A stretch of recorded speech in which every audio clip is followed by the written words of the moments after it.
Then find a trusted app that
provides a trusted app that allows people in the UK, US, and Canada to send money to countries abroad.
In 1 mile, use the right lane, then at the roundabout take the third exit.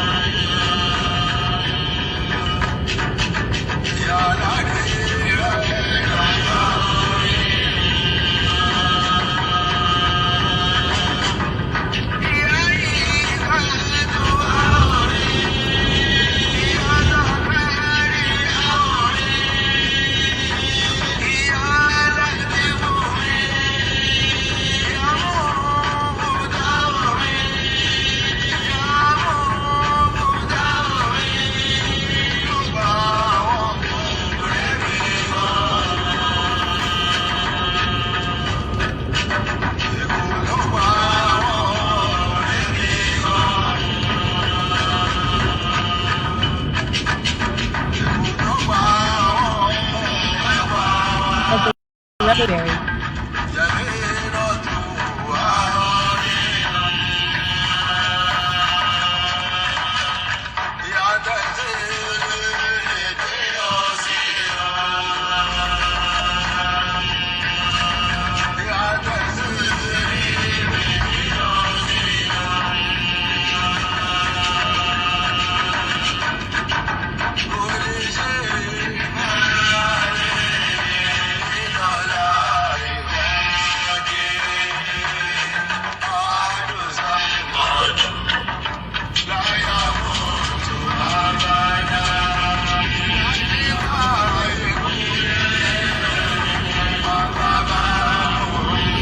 In half a mile, at the roundabout, continue straight.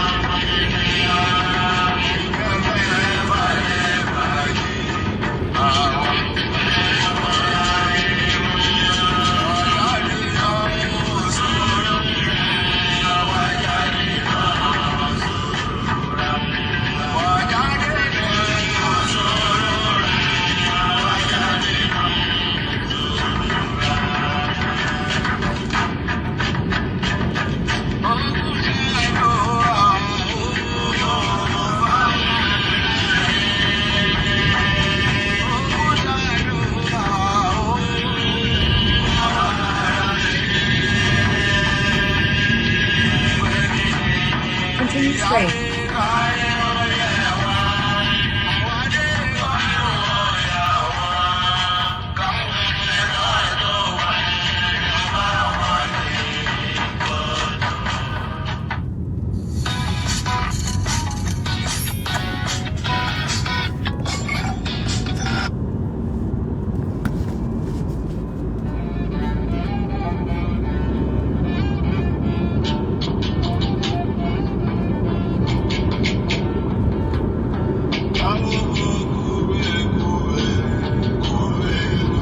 In half a mile, at the roundabout take the second exit on a 4146 towards Leighton Buzzard.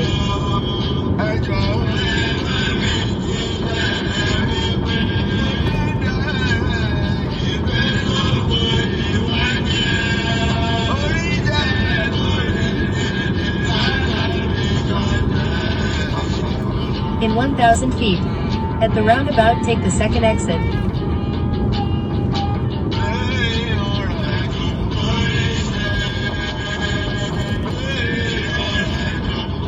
At the roundabout, take the second exit on a 4146 towards Leighton Buzzard.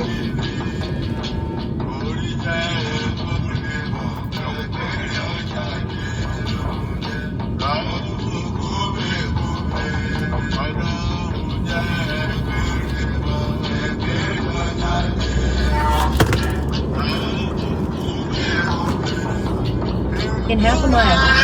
At the roundabout, take the first exit on a 4146 towards Leighton Buzzard.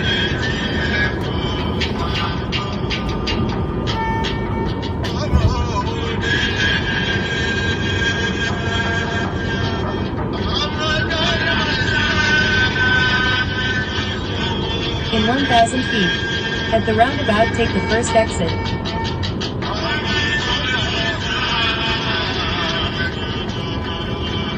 At the roundabout, take the first exit on a 4146 towards Leighton Buzzard.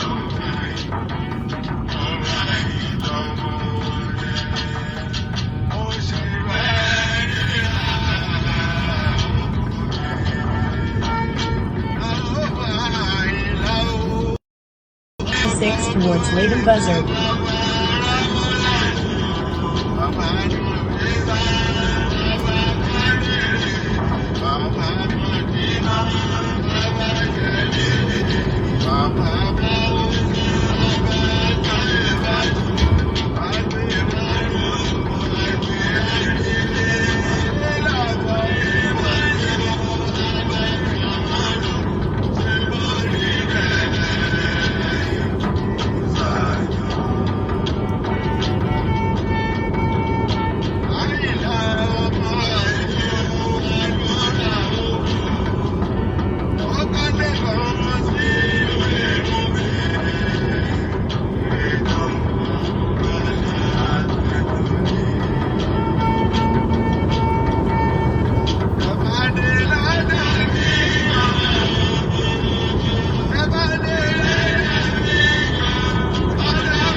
At the roundabout, take the second exit on a 4146 towards Leighton Buzzard.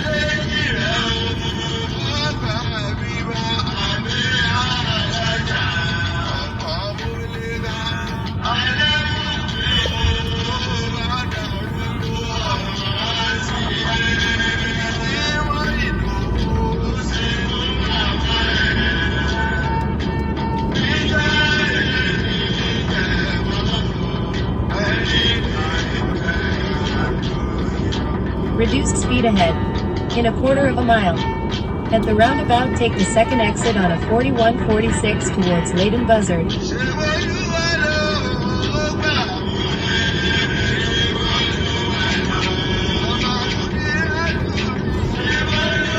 At the roundabout, take the second exit on a 4146 towards Leighton Buzzard.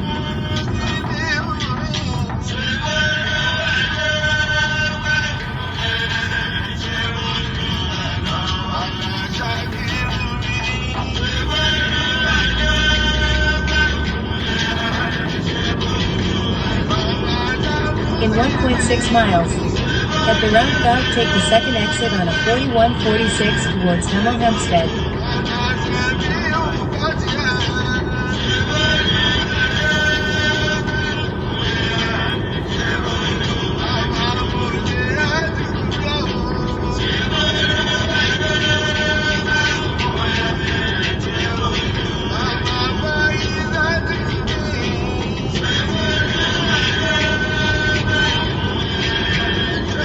mile. At the roundabout, take the second exit.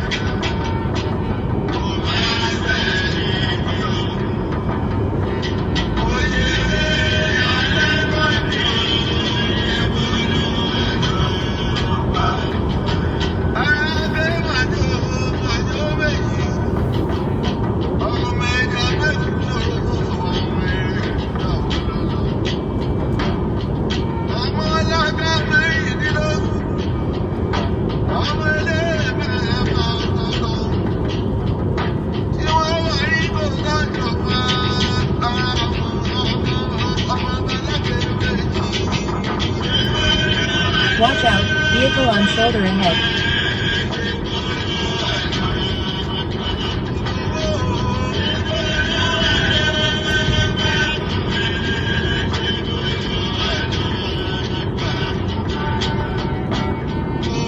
At the roundabout, take the second exit on a 4146 towards Hamel Hempstead.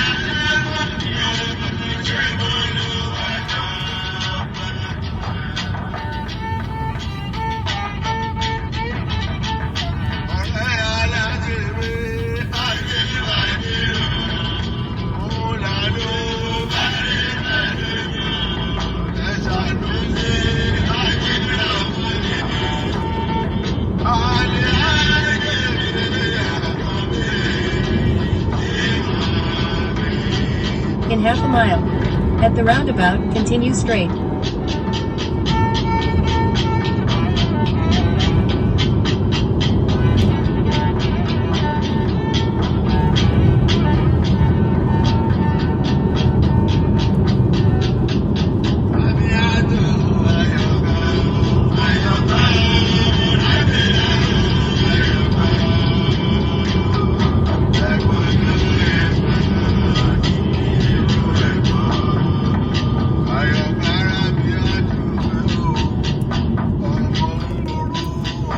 Continue straight.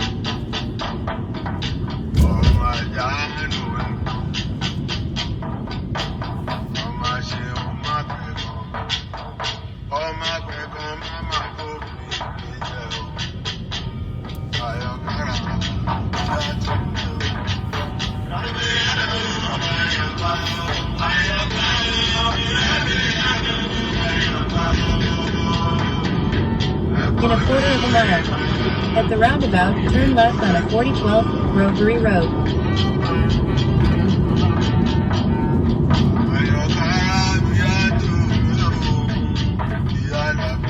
Reduce speed ahead.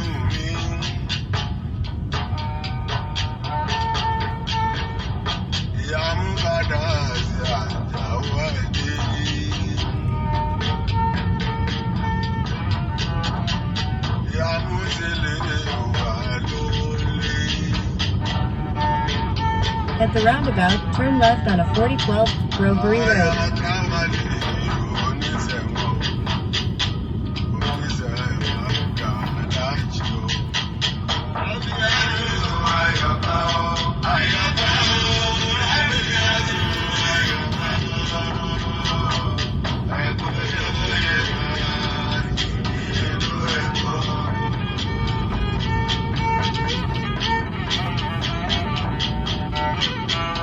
In a quarter of a mile.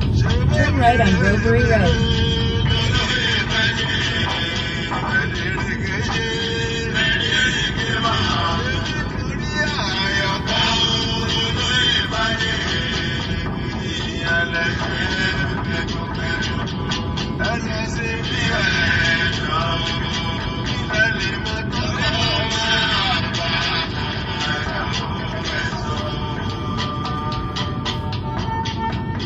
Turn right on Rovery Road.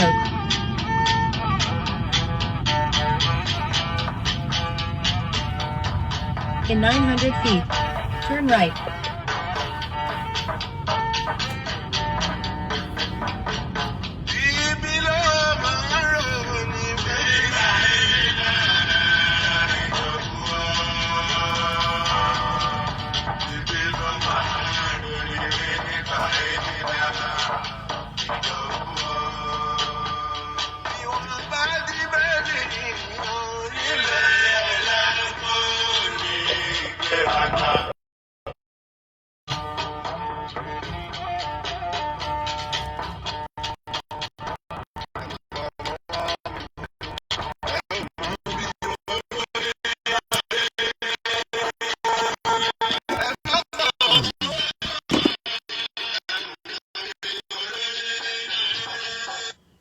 Okay,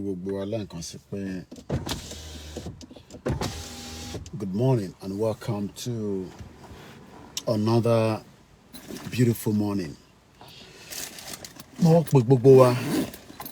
We've seen and watched how the beautiful road network looks like. Moke Abdullahi, Jeka Seti on platforms were too cool. Now that I'm stationed, because you can't drive and have the phone to be touched. But Moti, we're halfway. I still have about another 1 hour drive. But I always like to take my time when I'm driving. It helps you to reflect. Eba gbe share button. Tó bá jẹ́ lákọ̀ọ́kọ́ yín tẹ́ máa darapọ̀ mọ́ wa. Bóyá ẹ pàdé arákùnrin rí. Ẹ bá mi gbé share button. Mo kí gbogbo wa pé we welcome once again to the Koikimedia transmission, where we discuss issues pertaining to our life. Sorry, our life has been mortgaged by the politicians in Yoruba land. And they want us to keep quiet. I don't know why. Bí ọ̀rọ̀ pé tá bá dákẹ́ tá sọ̀rọ̀ nítorí pé a jẹ́ ọmọlúàbí. Ọ̀nà ọmọlúàbí dẹ̀ ni wá. And we will remain that ọmọlúàbí until they will push everybody to the wall. And our ọmọlúàbí no. But for now, a ṣì ń ṣọmọlúàbí torí pé bó ṣe láti rí nìyẹn. Mo kí gbogbo ẹ̀yin èèyàn wa ní gbogbo ibi tí ẹ bá ti ń darapọ̀ mọ́ mi. Lákọ̀ọ́kọ́, ètò yìí, ètò tó ń dánilẹ́kọ̀ọ́ tó ń sọ nípa ìjàǹgbara Yorùbá nation fún ẹni tó fẹ́ gbọ́ àtẹni tí kò fẹ́ gbọ́. It does not matter your beliefs lórí ọ̀rọ̀ Nigeria, whether you believe that Nigeria should remain one or you don't believe so. Moke Abdullahi lẹ́ẹ̀kan sí. All the other platforms should be on in just about a few minutes as well. I think I have just one more. And then we can crack on to the Asiko. We probably play with around maybe 30 minutes to 1 hour. Mo like kí n wà lábẹ́ igi òróǹbó. A ní àgbẹ̀ ibi òróǹbó. Ibẹ̀ la gbé ṣeré wa. Inú wa dùn, ara wa yá. Bẹ́ẹ̀ni, kidnap kẹ̀. Sherry, the fear. Tẹ́ bá wo broadcast mo ti ń ṣe látàárọ̀. Let me put on my glasses because my optician says to me, always get your glasses on so that you don't damage your eyes. Torí iṣẹ́ tí ojú ìṣe máa ṣe ó pọ̀ gan. Ọlọ́run máa fi ṣọ́ ẹ̀ṣọ́ gbogbo wa, àmọ́ nínú Nàìjíríà, ó léwu tó pọ̀. Nigeria is a place that you don't know what is going to happen. And anything can happen. Ìyẹn nínú Nigeria. Breakfast mi mo ti jẹ yọkan nínú ẹ̀. Ẹ rí pé mo post coffee mi. Méjì náà ni. Méjì làgbàlagbà máa ń jẹ. I have this. I have that. I have my boiled egg. I have my drink. So that then I have my fig rolls, biscuits. Gbogbo tó ń jẹ́ ká máa dán láwọ̀. Gbogbo tó ń jẹ́ kó dàbí ìgbà tó yẹ pé ó dà pé èèyàn kan fún wa ní super chat lẹ́ẹ̀kan jẹ́ ń dúpẹ́ lọ́wọ́ ẹni náà. Yes, ẹ̀gbọ́n mi náà ni bàbá mi dáadáa láti Amẹ́ríkà. Ẹ ṣé gan ni mo ti mọ̀ pé ẹ̀yin náà ni mo ṣe ẹ dúpẹ́. Adúpẹ́ pẹ́pẹ́. Then I also have my pure water. My pure water. Pure water mi lélẹ̀. Torí tó bá ń drive. Èmi ò fẹ́ náwó níta torí lówó púpọ̀ ní London. Demo là ń ṣe ní London. Àwọn tó lówó wà o. So èmi náà ní pure water. So my wife always pack all my food. Torí kò fẹ́ jẹ́ kí n náwó níta. Torí a ní ìdòwò. Mo kí ìyá mi ọmọge. Ẹ jẹ́ n kí grandma dáadáa, màmá dáadáa, Sunday. Mo kí gbogbo ẹ̀yin ìyá dáadáa. Ìyàwó mi dẹ̀ ló pack gbogbo ilé pé baálé mi Ọlọ́run bá ń fi ṣọ́ ẹ̀ Ọlọ́run ní jẹ́ kí Boko Haram jí ẹ gbé o. Èmi náà sọ pé àmì mo ní tangerine gbogbo in tó yẹ ká máa gbìn lórí ilẹ̀ wa náà lélẹ̀. Mo kàn fún yín ní gbogbo tó wà nínú báàgì yìí, and I still have one more item. Àwọn olú ó tójọ́ mẹ́ta. I'm one of their brand ambassador, but I've not been active with them torí ìjà tí mo gbé dání. Gbogbo tí mò ń lose lójoojúmọ́ lélẹ̀, because mo lè máa jàjàngbára kí àwọn company tí mò ń bá ṣe kó máa contradict èmi àti wọn. So some of the companies I had to pull out. I've been a brand ambassador for Olu. Only in nǹkan tí mò ń gbà lọ́wọ́ wọn, but I forgo all that for the last 3 years. Èmi àti wọn ṣì ní cordial relationship. Mo dẹ̀ ṣì ń jẹ Olu. Mo dẹ̀ máa ń jẹ àsìkò. Tí n bá rí àsìkò, tí n bá rí Olu ní máa ra àsìkò. So kọ́lọ́n kó bá mi wà pẹ̀lú ẹ̀yin tẹ́ ń sọ pé Yorùbá nation la fi ń jẹun. Ọlọ́run kó dáríjì yín torí ẹ ní làákàyè. Ẹ ti gbàgbé pé UK tí mo wà, mo kí grandma Awoniye káàárọ̀ mọ́mì, mo kí gbogbo wa. So I am not driving, so that means I am stationed. Mo máa relax bí báyìí for 1 hour because I've been on the road. And tó bá monitor ìgbà tí mo jáde ní láàárọ̀ over 5:30. Mo ti kúrò nílé mi láti 1, 2, 3, 4, 5, 6 hours ago. Ọlọ́run kó dáríjì gbogbo ẹ̀yin ẹlẹ́nu jáwáyà tí ẹ rò pé orí social media nìkan ni èèyàn ti lè make owó. Ẹ ti gbàgbé pé UK lèmi ń gbé. In tí kò yọ pọ̀lọpọ̀ yín nìyẹn. But I will leave that for another day. But mo kàn fẹ́ encourage ara wa, especially àwa ìran ọmọ aládé, pé lóòótọ́ a wà nílùú òyìnbó, gbogbo tó ń jẹ́ ká máa dáná lélẹ́yìí, and a good environment. Tí bá fi gbogbo environment mo ti ń drive, kò ń ṣe pé kò dọ̀tí. Oh yes, ó dọ̀tí. Àmọ́ probability pé àyà èèyàn á máa já, èèyàn ò sí níbẹ̀. Ṣé rí kò dìgbà tíyàn bá ní owó tó pọ̀. Internet ni pé, and I have my wipes. Tí bá fọwọ́ kan tó dọ̀tí, màá lo wipes mi, màá fi nu ọwọ́. Èmi ni mo boil ẹyin láàárọ̀ yìí. So torí pé mo like ẹyin gan, ó níṣẹ́ tó máa ń ṣe lára. Mẹ́ta làgbàlagbà máa ń jẹ, but mo refuse láti jẹ mẹ́ta kí n má máa so para mi nínú mọ́tò. Now, then you have the anti-gel wash. Torí bòmí tó bá lọ, bí o wọnú bathroom kan lọ́tọ̀, wà wá wọnú mọ́tò, wà wá fi ilé, wà fi pawọ́, á pa gbogbo germs. In tó jẹ́ ká máa pẹ́ láyé, then ilé nísìn, wà fi ṣe kíni, wà fi niva lélẹ̀. In tó ń jẹ́ kí bag mi heavy nìyẹn, and some other things that I don't want you to see. Torí gbogbo ẹ̀ náà kọ́ ni mo máa fi wọ̀nyí. Now, kí la mú wá láàárọ̀ yìí lórí ọ̀rọ̀ immigration tá à ń bá bọ̀ lánàá tí bàbá kí tó yẹ ní ṣàlàyé fún yín. Ta ló mọ tán pè ní immigration? Mo kí Mr. Ogunde Abọ́lájí. Tá bá sọ pé immigration, ta ló mọ tán pè ní immigration?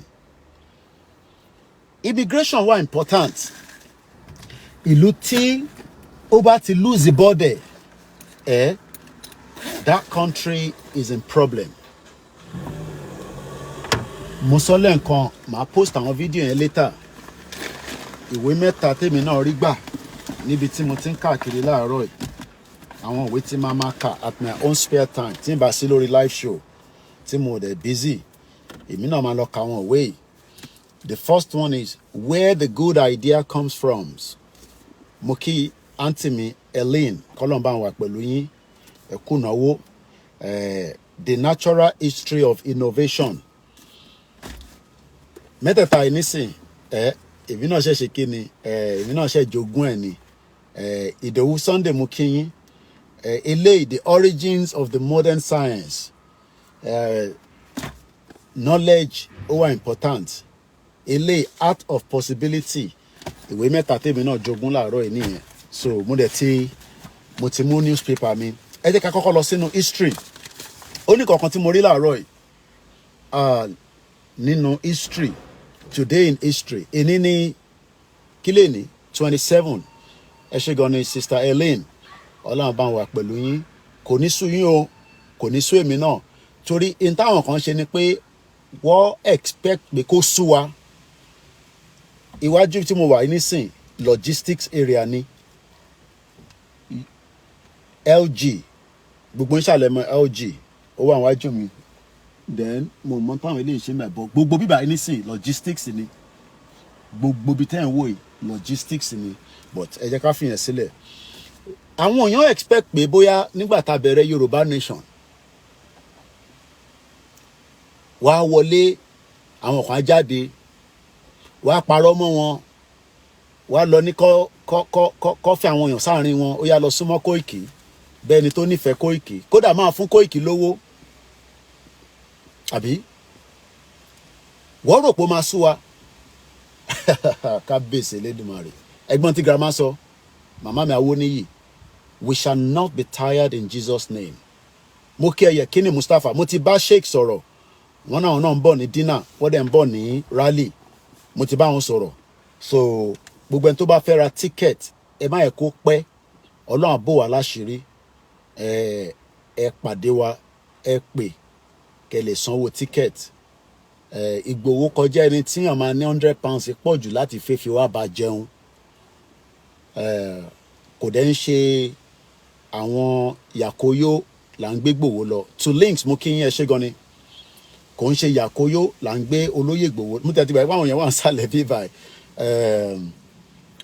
I think we should bring it up a little bit so that you know mo ṣe ẹ rántí nǹkan tí mo ní mo rà mo mọ̀ ra ní ilé méjì ìkan méjì so that kó lè convenient tí bá ń ṣe broadcast nínú mọ́tò gbogbo gadget tó lè wúlò torí pé a máa ṣe Kistama vow to get a grip on the UK kí ló sọ bẹ́ẹ̀ Kistama ó máa rí wa ní brother mi ẹ̀gbọ́n mi Jimmy Koya mo kí Mr. Olakunle Ọlárẹ̀wájú àrólé Odùduwà ẹ̀gbọ́n mi dáadáa kò ní bàjẹ́ fún ẹ láíláí gbogbo ẹni tó bá ní kó bàjẹ́ fún ẹ ó dà bẹ́ẹ̀ yẹn so ó depend níbi tẹ́ bá ti ń wò mí mo kí ẹ Olúṣọlá Ṣọ̀gà bá mi kíyàwó àtọmọ àwọn ti gbowó ṣà nìyẹn ẹ̀yin tẹ́ wà nílé mo fẹ́ kẹ́ blame ara yín pé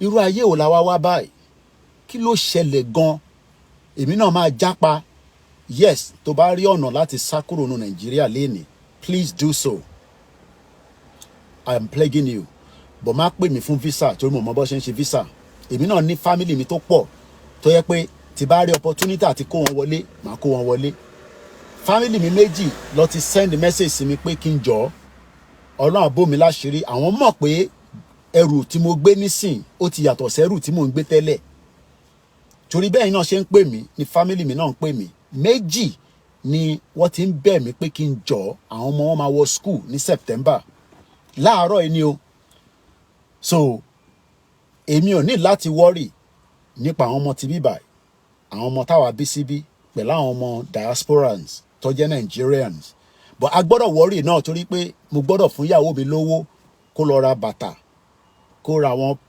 petty things but pé owó school ìyẹn ò sí nínú mo kí Mr. Olúwafẹ́mi Rufus owó school ò sí lára owó tá a máa san pé wọ́n máa fún mi ní invoice your child school fees ṣé mọ̀ pé látijọ́ tí mo ti dé ìlú yìí mo ò gbọ́ rí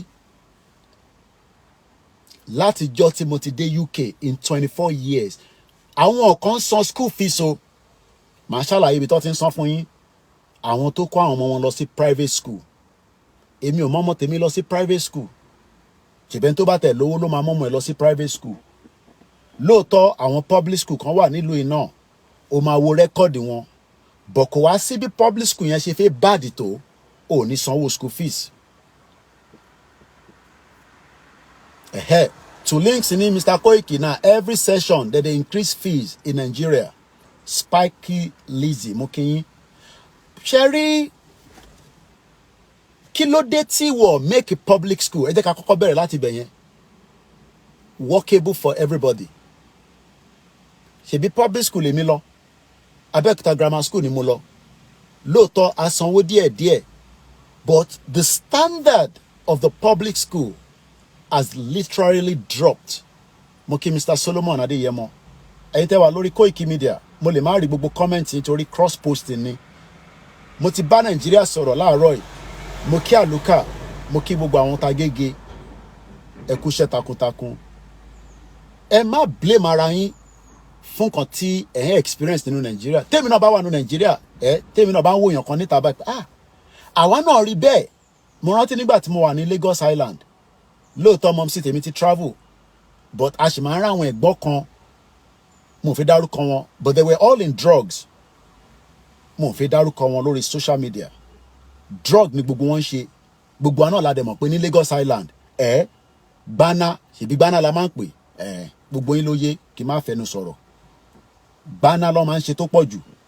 Tó bá ti ṣe Gbana yẹn jáde, tó gbé Gbana lọ, wá ra mọ́tò wá. Àwa máa rí wọn as àwọn ẹ̀gbọ́n àdúgbò. Àwọn ẹ̀gbọ́n àdúgbò. But ibi ta fẹ́ lò kọ́ nìyẹn. Lórí public school ni mo fẹ́ ká dúró lé lórí. Ká má debate too much. Kí ló dé tí public school ò ṣiṣẹ́ nílẹ̀ Yorùbá, ní Southwest, in Nigeria? Kí ló fà á tí public school tó jẹ́ kó serve mẹ̀kúnnù? Because kò sí bẹ́ẹ̀ ṣe fẹ́ wà nínú my brother, thank you much. I drop message on your WhatsApp. Kò tọ́pẹ́. Ìwọ ti iṣẹ́ tí ìwọ náà ṣe pọ̀. Má pariwo lórí social media.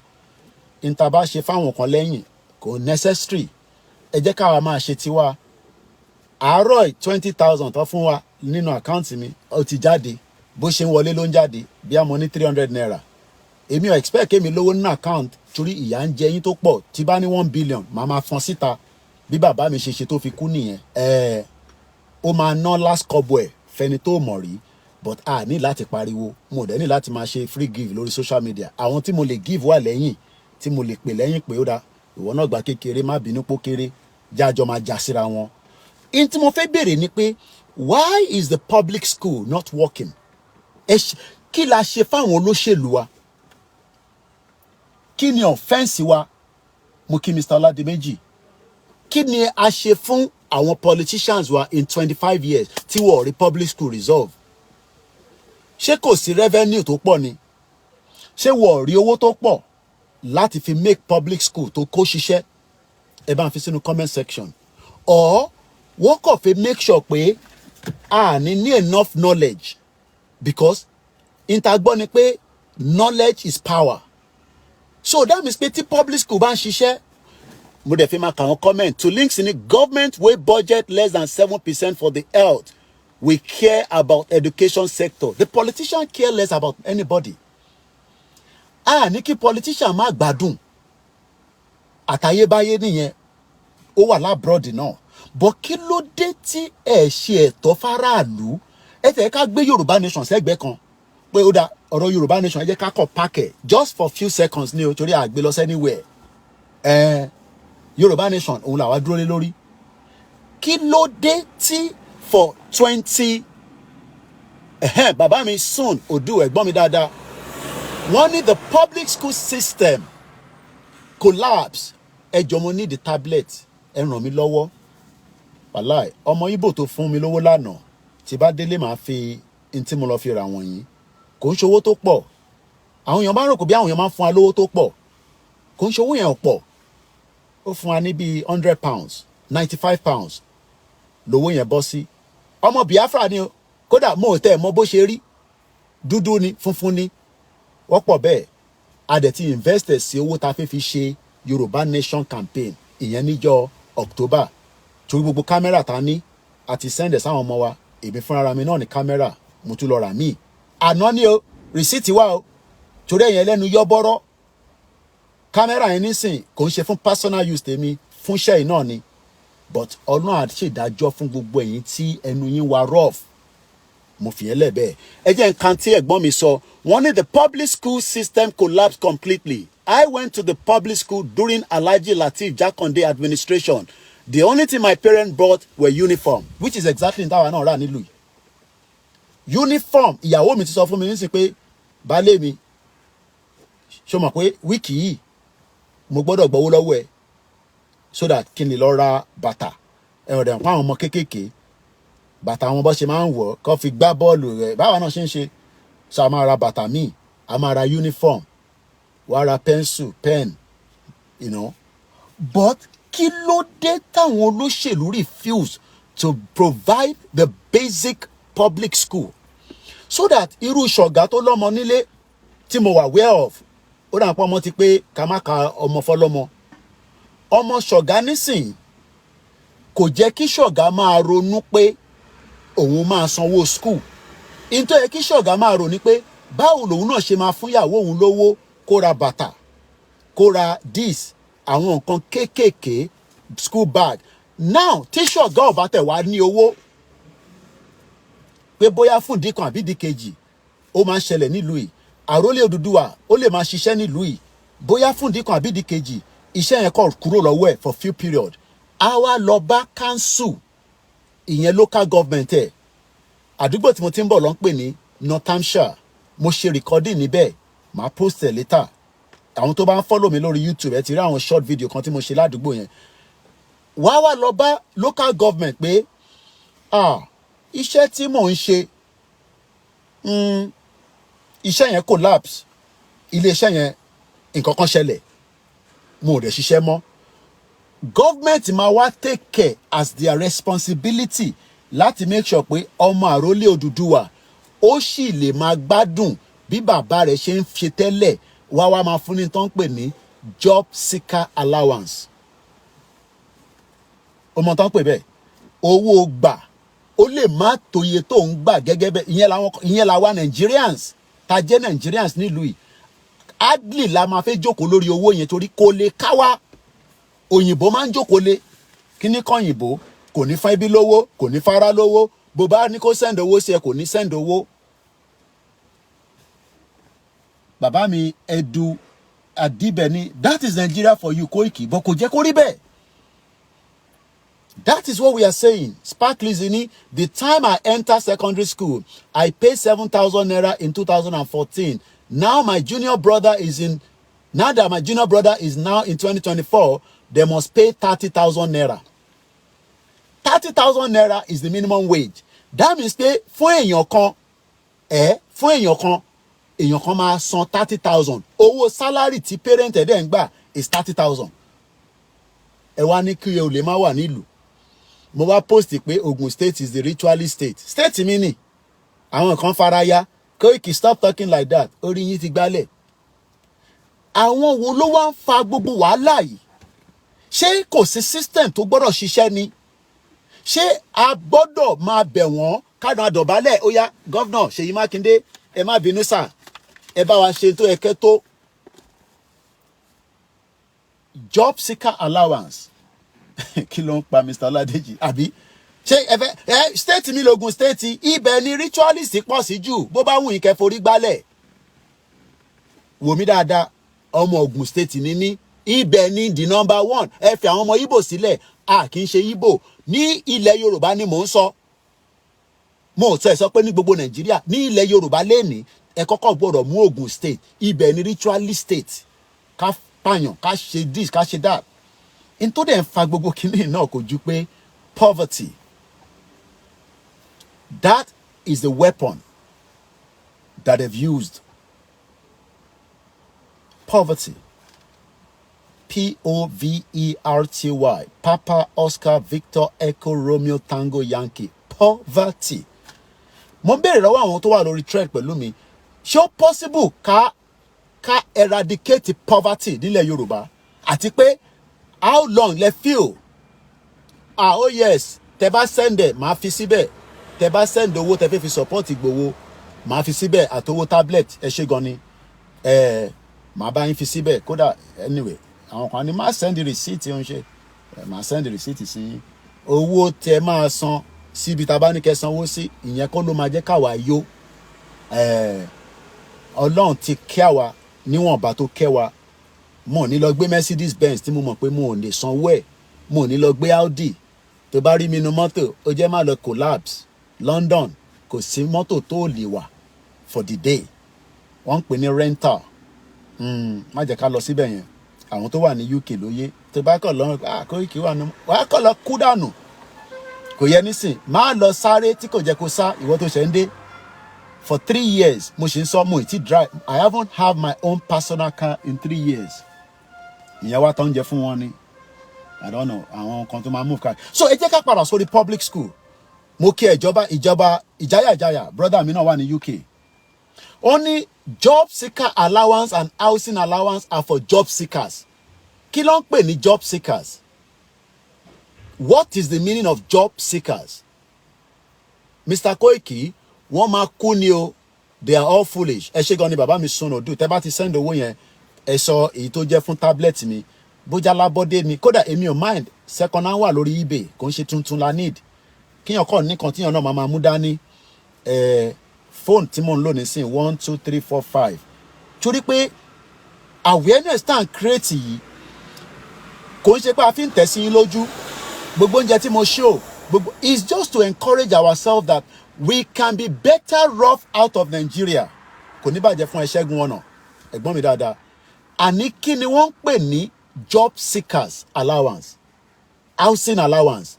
Look, ẹni tó níṣẹ́ gidi nílùú yìí bí a fún kankan ó lè ṣẹlẹ̀ ìjọba máa wá take control because ìjọba mọ̀ sórí ìjọba máa encourage orí yẹn fẹ́ máa mú mo dẹ̀ fẹ́ tan AC torí mo like abẹ́ igi òróǹbó tí mo wà fresh air ni kò dàbí kíyàn ní fresh air lábẹ́ Ìjẹ̀bú Òde kí n máa gbádùn bọ́ mo fẹ́ kí Boko Haram kó wá attack mi mọ́bi tí bá ti ń gbádùn ayé mi. Now ẹ jẹ́ ká padà sórí job seeker allowance. Nàìjíríà ní owó ó ní owó débi pé ó jẹ́ kó máa san owó fún gbogbo ẹni tó ń wáṣẹ́ just for a period.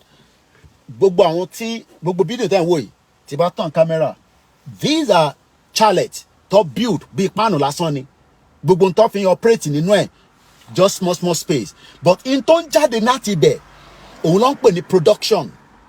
Ní ojoojúmọ́ ó jẹ́ kí o múra kó jáde kó lọ síbi iṣẹ́. That is the job of the government. Bàbá mi Ọládéméjì ni yes I lose my job and I've been paid and get back to work now. Ṣẹ́gbọ́. It is just a temporary measure. Ìyàn lè sick àgbàdúrà kí ó sick kíyàn sick ó lè rẹ̀yàn. Ẹlòmíì ṣe mọ̀ pé wọ́n lè àná nísìn ìkànnà ọmọ mi pè mí ló bẹ̀rẹ̀ sí ń sunkún mo tẹ̀lé pé èèyàn kan ti kú ni because that is always the tíyàn bá ti ń sunkún but it's not for public consumption but in tó ń pè mí fún tó ń sunkún fún yẹn it's just some kind of little problem that can be solved but intimidation ti pọ̀ jù Nàìjíríà lẹ́sẹ̀kẹsẹ̀ wọ́n ti ń dẹ́rù bá mo dẹ̀ know that tó bá débẹ̀ dẹ̀ ń bá àwọn people yẹn sọ̀rọ̀ lórí ọ̀rọ̀ block àyọ block ó ṣe block fáwọn kan but wọ́n ní block yẹn ó inches ẹ̀ padà sẹ́yìn so kò ní ṣe lò fún foundation block tó ti ń ṣe bọ̀ fáwọn èèyàn láti January tí ẹ ṣe fẹ́ lò ní August ó dà pé bí ọjọ́ ló pa block ni o I don't know bí a machine tó fi ṣe ni o ló ẹkún tó máa sun lánàá kó máa ṣe kékeré èmi tẹ̀rù pé èèyàn ti kú ni ọwọ́ ni kó lọ wá 500 blocks wá pé àwọn máa gba 500 lọ́wọ́ ẹ̀ problem tó wà nílé problem tí yín ló wá affect àwa so ẹ jẹ́ ká padà sórí job seekers. Ìyá mi Bísí Mákànjúọlá ní Koiki free education lèmi lọ. Two things là ń sọ̀rọ̀ láàárọ̀ ẹ̀ mo fẹ́ ká kúrò lórí ṣẹ́rí pointer gangan níbi tí bá fẹ́ kẹ́ máa mú dání. A ti ń sọ̀rọ̀ lórí public school ìyẹn gangan ní the focus point of the broadcast lẹ́nìí. Mo kí brother mi Peter Ọládélé. Àwa ń sọ̀rọ̀ nípa job seekers allowance. À ń sọ̀rọ̀ nípa housing allowance. Oh, obìnrin ni yín mo ń wo náà pé Lizzy Fẹ́mi orúkọ ọkọ yín ni Ọládìméjì ẹ ṣé gan ni mọ́mì mi dáadáa. There is nothing wrong to come out of a job because of family èèyàn lè kú tó bá pé èèyàn nísìn pé family ẹ kú ó lè shut down for 6 months then you can go back to work. Èèyàn lè bímọ ọkọ náà anything can happen. But my question is, what has been our offense with Nigeria? Kí la ṣe fún Nigeria? Our Nigerians. Let's even leave it as our Nigerians. ẹ̀gbọ́n bàbá mi soon odo ni there is no standard in Nigeria. Ọláníwájú Táíwò, good morning. Ẹ ṣé gan ni mọ́mì Liz Fẹ́mi. Mo kí gbogbo ẹ̀yin tẹ́ wà ní gbogbo UK àti America àti Canada. What has been our offence? Oda, Nigeria was wrong. The foundation was wrong. Kí ló dé táwọn olóṣèlú nígbà tẹ́ padà sí democracy? Kí ló dé tẹ́ bá wa straighten it there? All we had was money is missing there, money is missing that. Adibe sọ pé common light they don't have. What have we done? Kí la ṣe fún yín? Ó wá dàbí nísìn pé àgbà tá wá ń sọ̀rọ̀ nísìn. Ẹnu wọn ti owó ṣe ń bọ́ àgbàlagbà kìnnìkan. But ṣe rántí pé ká tó bẹ̀rẹ̀ Yorùbá nation struggle, because struggle là ń jà lọ́wọ́lọ́wọ́ nísìn. For nínú 25 years of the democracy, for 21 years, intimidate gbogbo wa. For 21 years, ẹ jẹ́ kí a feel pé ẹ wà superior jù wá lọ. Tẹ́ fún wa láyè ká béèrè question. Allen Conde ní òun máa ń bínú sí Britain àti Nigeria burúkú bọ̀bọ́ yẹn. Ẹ̀gbọ́n mi yẹn dáadáa, China ló wà. Kọ́lọ̀ bá wà pẹ̀lú ẹ̀. Ó ní Nigeria is our enemy in Yoruba land. And that is the right word. Kí la ṣe fún Nigeria? Because as Nigerians, àwa ló yẹ ká jẹ́ number 1 superior people in Africa. Ká wá máa compete pẹ̀lú Europe. Tó bá jẹ́ pé gbogbo owó tán ní wọ́n rí látara Nigeria, láti ìgbà tí wọ́n ti ń ná Nigeria dé, kò jẹ́ ká jìyà. So irú ìgbà táwa ní à ń ṣe Yorùbá nation nísìn, ṣe lẹ́yìn tẹ́ wọ́n máa sọ fún pé àbí bọ̀bọ̀ yìí àbí ò gbádùn máa bọ̀ ń lé náà tí UK ò bá pé ẹ máa bọ̀ ń lé. O lè sọ fún mi pé kí n máa bọ̀ ń lé nísìn tí UK ò bá pé mi. Ó lè má pé mi to the extent of the kind of what we want. And àwa kọ̀ọ̀kan la mọ reason tá a sì ń sọ pé afẹ́wálé. Kò ń ṣe pé UK ò dùn, kò ń ṣe pé America ò dùn. But afẹ́wálé yẹn, brother mi, kí ló ń pè? Easy. Ó ń ṣàlàyé fún mi àwọn àgbàlagbà tó jẹ́ àwọn family ẹ̀ ní àdúgbò bí tó wà l'Amẹ́ríkà pé wọ́n ṣubú nínú ilé. Wọ́n wà lọ́sítítù ní sí tó ń tọ́jú wọn. Ṣé mọ̀ pé tó bá yẹ pé Nàìjíríà ló wà? To links, Nigeria never recognized the arbiters. Johnny, one in Nigeria is our enemy, Yoruba land. And it is a lie. Can you go further and explain why Nigeria is not our enemy? Mo fẹ́ gbọ́ comment yín padà.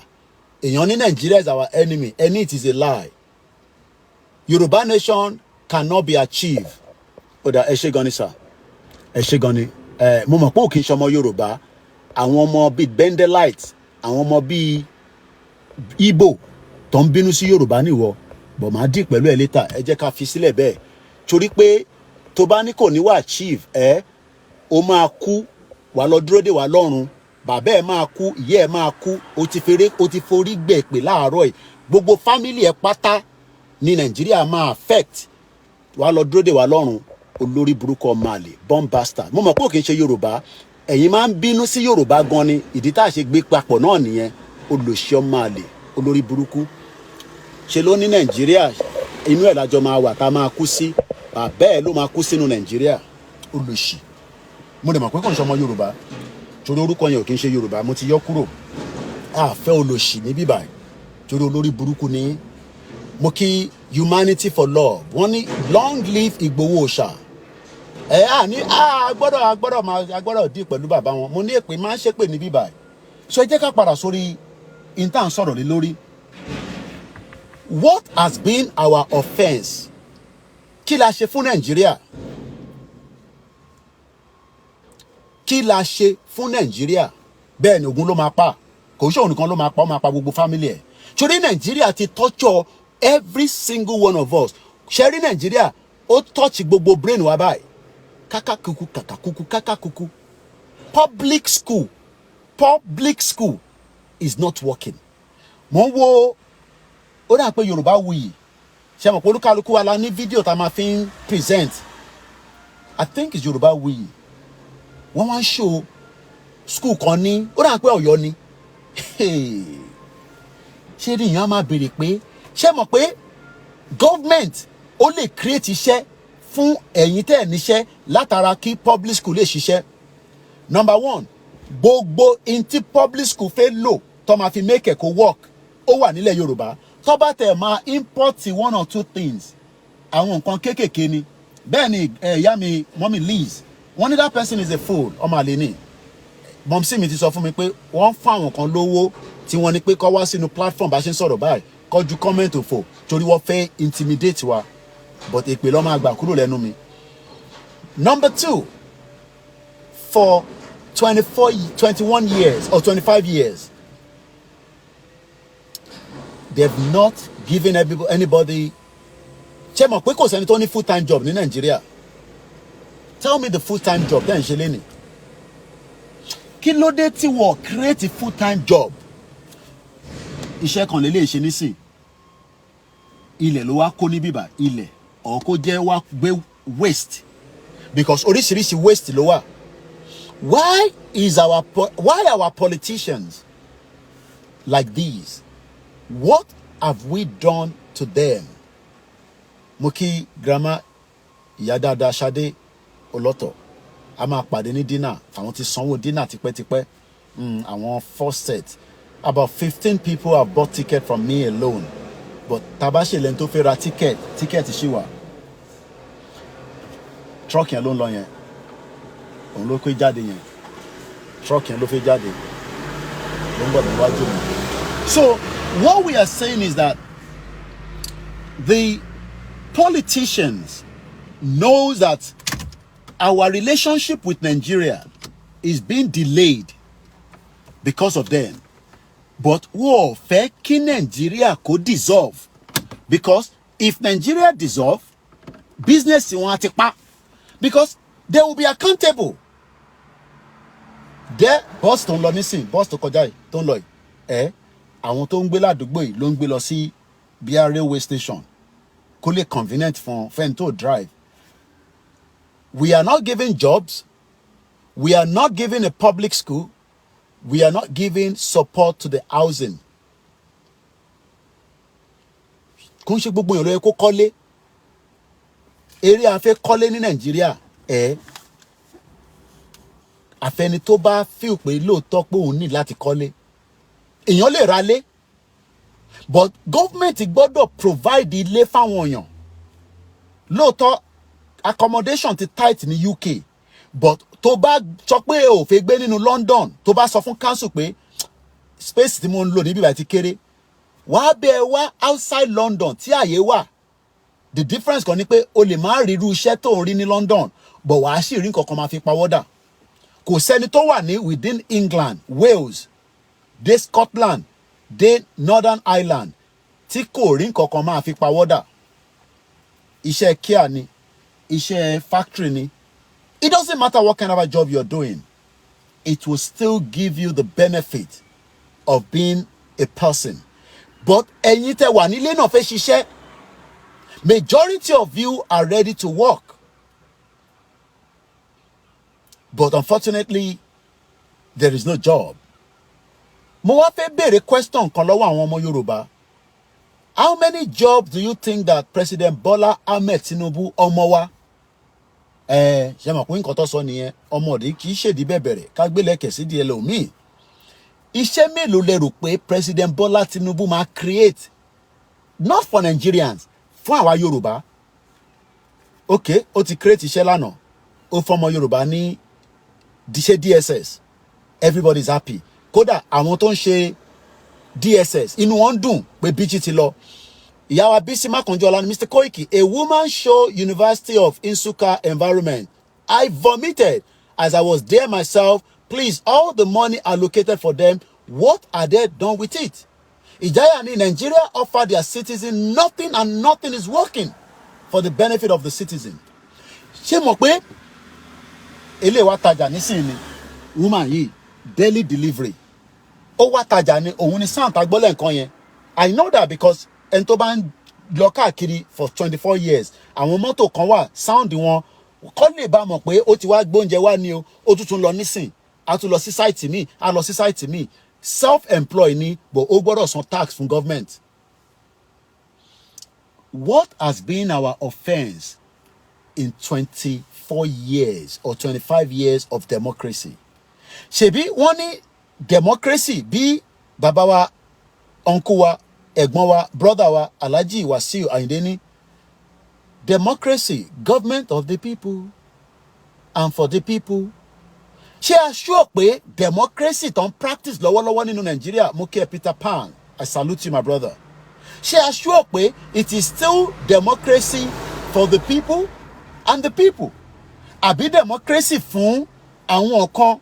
Because trying to review the 25 years of democracy, what has been the benefit to Yorubas? I want to know that if all this is not working, àwọn kan ní no Koiki, mama sọ bẹ́ẹ̀, Nigeria will still work. Àwọn kan wà wọ́pọ̀ dá. In táwa náà believe tẹ́lẹ̀ náà nìyẹn. That is the impression pé Nigeria ma work. Even though at the back of our mind, a mọ̀ pé bóyá wọ́n ló ma work, bójú ń kan wa ni pé America gan was not built in one day. Rome is not built in one day. Wọ́n ní UK gan táwa gan self.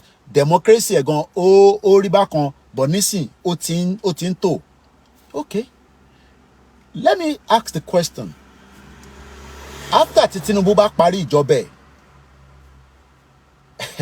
Sparkly ní democracy kọ́ crazy demo ni bí àṣàfẹ́lá. After the President Tinubu bá ṣèjọba ẹ̀ tán, how long la máa tún prepare fún ìjọba president tó máa jọmọ Yorùbá? Ṣé fíìpò máa rotate wá bá wa padà? Àbí wọ́n máa fi yẹn unleash havoc? Àwọn kan lè ní asọ́jú ẹ ti pọ̀ jù bí a tó ló fẹ́ deceive àwọn ọmọ Yorùbá. Ìtàn kan máa mọ̀ káwọn kan máa sọ pé ìtàn sọ ya fi ń deceive àwọn ọmọ Yorùbá ni. But ṣebí Yorùbá náà lẹni tó ń jìyà nílé. Yorùbá náà làwọn tá ń jìyà nílé. Àtẹni tó wà níta, kò sí ọmọ Yorùbá tó ń bẹ níta tó ní family nínú ilé tí yà dẹ̀ ń jẹ. Mr. Larry Jinadu ni government of the people made by the people and for the people. Bó ṣe jẹ́ kí, excuse me, bó ṣe jẹ́ kí government wà nìyẹn. But you know what? They do not want to be accountable for nothing. Tabanoda, ẹ jẹ́ kí local government kí a ní other participants. Báwo ni APC nìkan ṣe máa jẹ́ local government ní gbogbo Lagos state? That means pé kò sẹ́ni tó máa cross check wọn now. Báwo ni PDP nìkan ṣe máa jẹ́ local government ní Ọ̀yọ́ state nítorí pé PDP ló ń rule Lagos, ló ń rule Ọ̀yọ́ state? That means pé Ṣẹ́gun ọ̀nà irú òyìnbó mo wá bẹ̀ yẹn. That means pé kò sí another checker tó máa check wọn. Now Nigeria ò tí break. Wọ́n ní ẹ fún àwọn èèyàn ní autonomy fún local government. Give people the autonomy. Kí ló dé tí wọ́n fún àwọn èèyàn ní autonomy? Mo kí bàbá wa Ṣàbóyè, mo kí ìyàwó mi, mo kí àwọn ọmọ, mo kí mọ̀mísí mi, mo kí bàbá Kítóyè, mo kí Àrólé Odùduwà. Nigeria is not working, it needs to be dissolved. But àwọn Nigerians kan sọ pé ọ̀rọ̀ dissolution yẹn kọ́ ni solution. Koiki gbé ọ̀rọ̀ Yorùbá nation sẹ́gbẹ̀ẹ́. Next day delivery. Iṣẹ́ tẹ́lẹ̀ ń ṣe nìyẹn. APC overnight. Next day delivery. Tó bá ti Sunday. Larry Jinadu ni it will take at least 32 years to rotate back to a Yoruba man. Ẹ̀gbọ́n mi Ṣẹ́gun ọ̀nà. Wọ́n ní 2039 next time for Yoruba presidency if we stay in the bankrupt òyìnbó ńláńláńlá geographical expression. Alternative, no check and balance. Ẹ ṣe gan ni. Àwa ń béèrè lọ́wọ́ àwọn governors wa. Ẹ fi àwa tá à ń campaign sílẹ̀. But wọ́n ní kẹ́ dá local government padà fún àwọn ará àdúgbò. Kí ló dé tó ń pẹ́? Owó tó ṣèbí wọ́n ṣe ń sanwó fún yín. Fake allocation. Ṣé mo pé fake allocation ṣe wọlé? I don't know how true it is. I'm still trying to verify. One security budget here is about 730 million naira. Ni àwọn governors ń gbà every month. Àwọn owó yìí pọ̀. Àwọn ọmọ Oòduà send the messages to me. àwọn owó yìí pọ̀. What have we done that jẹ́ kí local government tí wọ́n ní kẹ́ dá padà fún àwọn aráàlú kẹ́ dá padà fún wọn? Ẹ̀yin tẹ́ dá yẹn padà, wọ́n máa fi jalè náà ni, tẹ́ dá padà fún wọn. Ẹ jẹ́ kó run ní local government fúnra wọn. But ní ti presidency, àwọn èèyàn sọ fún mi pé Koiki, máa sọ fún àwọn ọmọ Yorùbá, àwọn tó náà fẹ́ wọ́n Nàìjíríà, tí Tinubu bá parí ìjọba yìí, kọ́lọ́n kó fún ṣe. Ntèmi máa sọ nìyẹn. Ìyẹn táwọn Fúlàní bá fẹ́ yẹ kó rí ṣe. Ó dà pé ó ti gbọ́n díẹ̀, ó ti lé àwọn méjì tó lè yọ kúrò lórí oyè. Torí pé intelligence wà important, NIA àti DSS, ọwọ́ Fúlàní ló wà. Kódà ìgbà tí Jonathan gan wà níbẹ̀, ọwọ́ Fúlàní náà ló wà. So bóyá Tinubu nísìnyí máa lè take control of those two institutions. But all these are temporary measures. Going back to the topic tabere lánàá, late night yesterday, òun ni immigration, your borders. Again, ǹjẹ́ check and balance wà? Kí ló dé tó ń tilẹ̀kùn má wà ní bọ́dà tiwa tó ń ṣí Wàsíù náà lóní ó tilẹ̀kùn mọ́rí ó filẹ̀kùn mọ́rí. Èmi ò kúkú mọ bó ṣe ń kọrin tó bá yẹ kó lórin ni mí ní sọlọ́ àti mẹ́kọ̀ọ́ owó dáadáa. Kí ló dé tó ń ti bọ́dà tiwa tó ń ṣí bọ́dà òkè ọya lọ́hùn? Kí ló dé tí bọ́dà lẹ Yorùbá? Mọ́mí kí lẹ sọ mà? Màmá mi Lizzy ni, when is it going to work? I am now a grandma. Wọ́n ní grandma làwọn. Ó dá Koiki bá mi béèrè pé nígbà ṣé kí ìgbà tèmi náà bá tún di grandpa, tèmi náà bá pé 80, àwa jókòó báyìí, Nàìjíríà ìdẹ́ sì máa wọ́ọ̀kù. Ẹ̀yin tí ẹjọ́ mọ Yorùbá, bára wa jà. Ẹni ẹ fẹ́ kí Tinubu débẹ̀, ókè ó ti débẹ̀. Ohun Ọlọ́run, ohun Elédùmarè, òun náà dẹ̀ ń ṣọmọ kékeré, òun náà rìn sí ni. Gbogbo wa la mọ bí ṣe ń lọ. Àfáà ṣàdúrà, pásítọ̀ ṣàdúrà, babaláwo ṣe tiẹ̀, àtàwọn tó jẹ́ kó ṣe gbogbo wọn ṣe. Ọlọ́run dẹ̀ fún ṣe. Torí kì í yẹn kọ́kọ́ dìbò ní Nàìjíríà ní 2023. Dìbò, Tinubu kọ̀ gbé rẹ̀ wọ́bẹ̀ ni. Torí pé Tinubu sọ fún wọn pé tẹ́ ẹ̀ bá jẹ́ kóun débẹ̀, tẹ́ ẹ̀ bá jẹ́ kóun débẹ̀, òun náà ń threaten. Àwọn Fúlàní dẹ̀ ń wò pé alágbárí ni bọ̀bọ́ yìí. Ó fẹ́ lọ gbé Yorùbá nation wọlé àbí kí ló fẹ́? Kí ni plan Tinubu fúnran Yorùbá? Grandma rẹ́rìn. Alágbárí ni. Ọlọ́ni alágbárí lọ̀gá Mugun kò ṣe kí ni? Kí ni plan Tinubu fúnran Yorùbá? Because ọjọ́ ń lọ now. Ẹni ká dákẹ́, ká ṣe sùúrù. Ọjọ́ ò dẹ̀ dúró. August ló ti tán yìí. Ká tó ṣẹ́gun pẹ́kẹ́, a tún máa sọ pé 2025. Tinubu máa ti lọ ọdún méjì nìyẹn. Ó dá. Ó máa wọlé kò ní wọlé ní 2027. Tẹ̀ sì jẹ́ ká béèrè kí ni plan Tinubu fún ìran Yorùbá? Ṣé eléyìí kó fi èèyàn kan jẹ DSS, ìyẹn la fẹ́ jẹ ni? Àbí tí gbogbo wa máa jẹ? Torí pé family, mo rí àwọn ọmọ kékeré okùn, àbí ìyá yẹn kékeré ẹkùn, the Chief Justice. Ẹ̀rọ àwọn ọmọ wọn nínú Ṣèyí Tinubu big boy. Ẹ̀rí tí Tinubu náà ó jókòó sí ẹ̀yìn. Big boy, city boy. Máa gbádùn, èmi ti ní kẹ́ gbádùn ẹ̀. Ìwà Tẹniọlá Badmus àtàwọn ọ̀rẹ́ ẹ̀. Oh yes, ó ní right láti gbádùn. But ṣé ẹ̀yin nìkan lẹ máa gbádùn? Ẹ̀yin nìkan lẹ máa gbádùn. Ìyàwó àwa máa ṣe foundation. Èmi náà lè rí kí ìyàwó mi lọ set up foundation. Foundation ló easy láti set up. Especially ní UK. Tó bá ti ṣe dáadáa, wàá máa gba owó kan lọ́wọ́ government. Màá dẹ̀ máa gba owó lọ́wọ́ public. Àwọn tó ń ṣe wọ́n ṣe dáadáa, mo ní wọ́n fi But ìyẹn kọ́ ni solution. Ṣèyí Tinubu, my wife, he gave rice, he gave àgbàdo, he gave dodo, he gave yam. We don't want that kind of service. We want something that the future will be bright. Òun ni ká ní government. Ṣé rí government gangan ní priority. Government gangan ló ń take care so situation. Tá a bá ní government tó nífẹ̀ẹ́ wa, ìyà máa jẹ gbogbo wa ni. and we will continue to lament títí tí ọlọ́jọ́ máa fi dé, torí pé bus stop ni gbogbo wa máa bọ́lẹ̀ lẹ́yọ kọ̀ọ̀kan.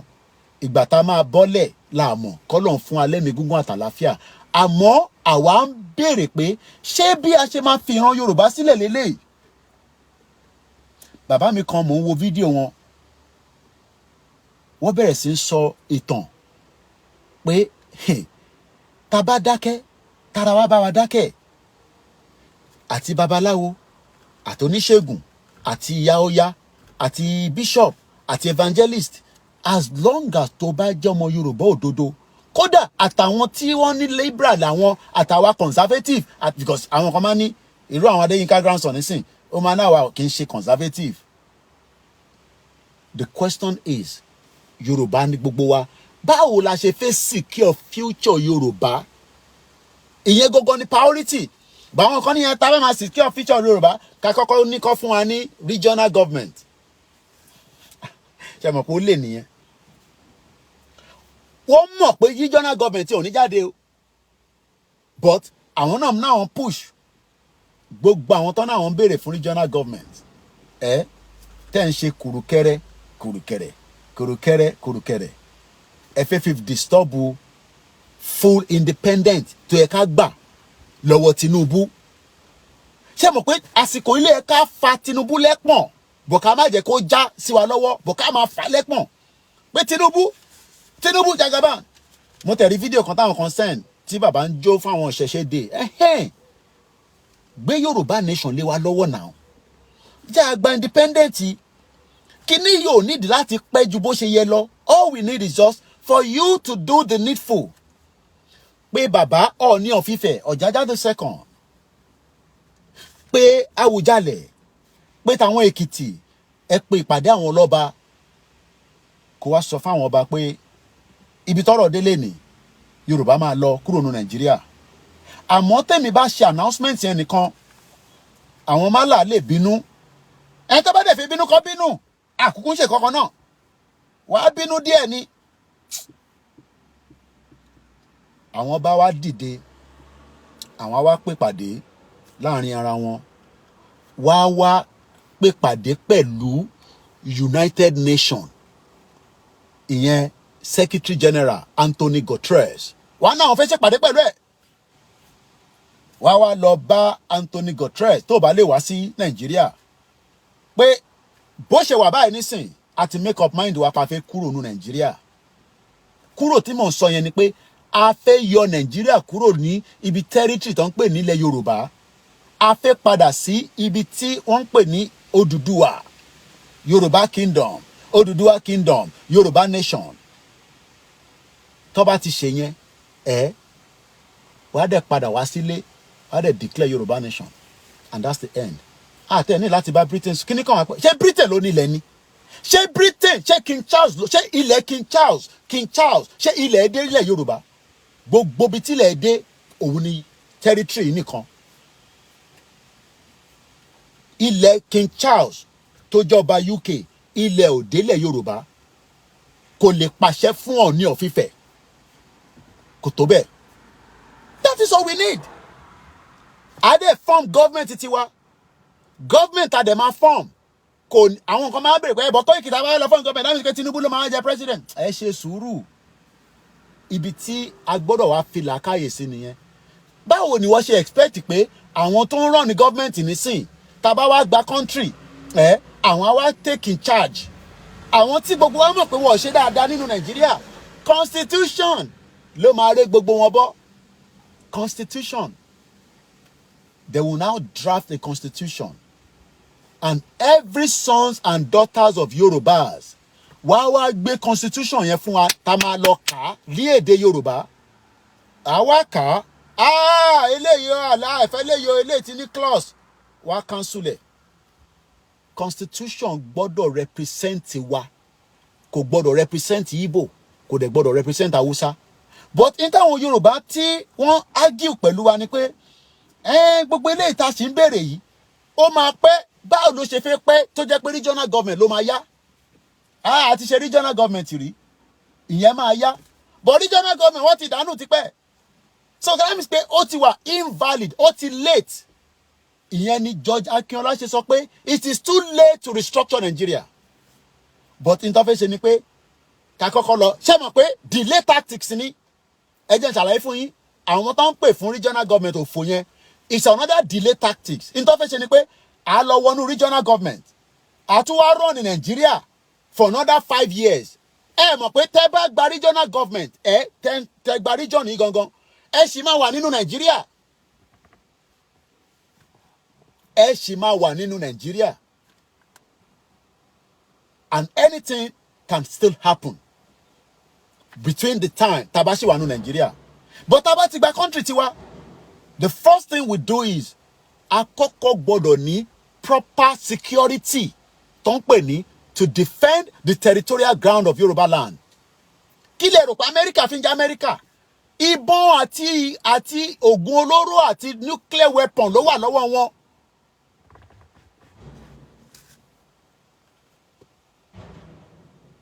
That is what they call security.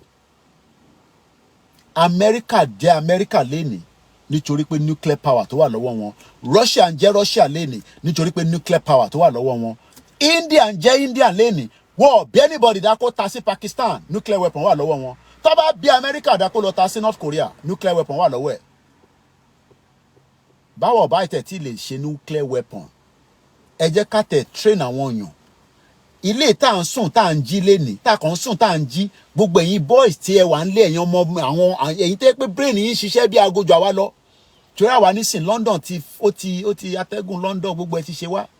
Ẹ̀yin sì fresh torí oòrùn ló ń ta sí yín lára. So brain yín ó wà active. A máa wá fi yín ṣe Yorùbá intelligent. Analyst máa wà nù yín.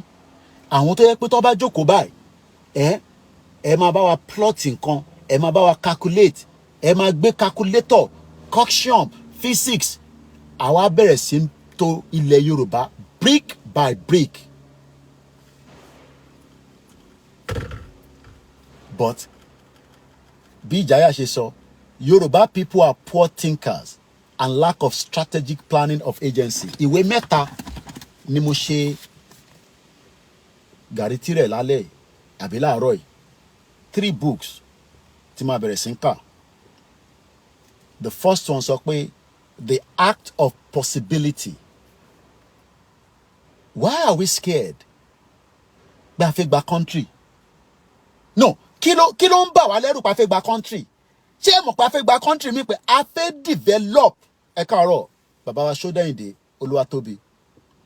Àròlé ní nígbà tí ilẹ̀kẹ̀ ti já nídìí ilẹ̀kẹ̀ ti já nídìí bẹ̀bẹ̀rẹ̀ Tinubu ní láti fà lẹ́pọ̀ mọ́ ṣé pé ilẹ̀kẹ̀ ti já lọ́dọ̀ Tinubu báyìí èmi rò pé ilẹ̀kẹ̀ ṣì wà nídìí ẹ̀ ni.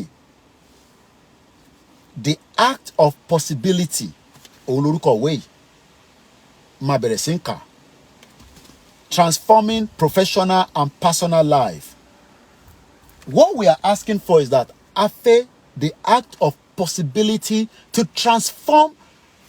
Kí lè rò pé àwọn èèyàn ṣe kí lè èmi ò tẹ́ mọ̀ pé ẹni tó ní Telegram pé United Arab Emirates ló ń gbé abájọ tí Dino náà ń lọ gbé níbẹ̀ àwọn èèyàn tẹ́ gba oríṣiríṣi mo kẹ́ Tony Ages abájọ UAE yẹn àti oríṣiríṣi èèyàn ló ń gbà wọlé ń bẹ̀ o. iSeen TV ẹ bá mi support àwọn tó wà nílé pẹ̀lú owó ìyẹn ní kẹ́ má support àwọn ṣẹ́ra àwọn tó wà nílé data tó ń lò ó pọ̀.